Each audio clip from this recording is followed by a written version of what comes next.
You are who you are when you are mindful. Welcome to my TED Talk. When you're mindful and in the flow of the present moment, you aren't overthinking. You are just existing. I think this is the real you.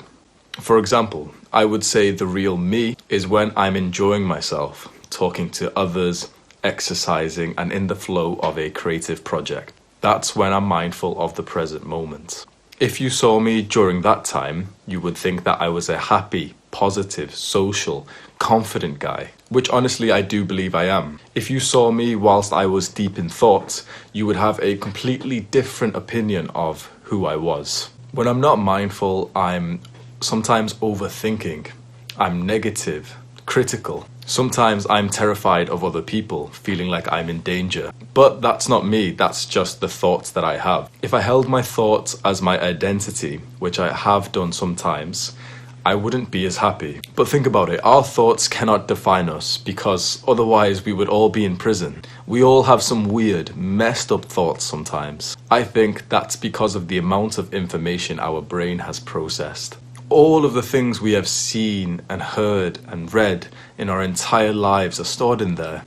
And of course, over the years, we have seen some messed up negative things. So obviously, we are going to think about that and have some of those thoughts. But we are not our thoughts. We are who we are when we are mindful. Being mindful just means concentrating on the present moment. Sometimes it feels that you are actually putting in effort to concentrate on the present moment, and other times it just comes naturally. For me, it comes naturally when I'm with other people. I'm often an overthinker when I'm by myself, and that honestly has created some massive problems for me. Massive problems. The only time I have truly felt depressed was when I was associating myself with my thoughts.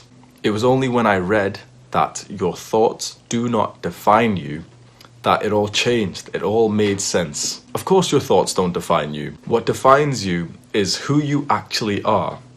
What are the core values that you stick to? Who are the people that you love? Who are the people that love you? That's who we are. Quick note, I highly recommend taking the time to sit down and identifying your core values. It feels weird to say it out loud or to write it down, but once you do that, it's like it's real. Here are my core values that I identified a few months ago. And honestly, I instantly felt better. I have never seen more of an instant boost to my happiness and life direction than when I identified these core values. Not just thinking about them in my head, but really writing them down. 10 minutes and it was like I was a new person with a new set of guidelines to help me navigate through the choices of life. Take care.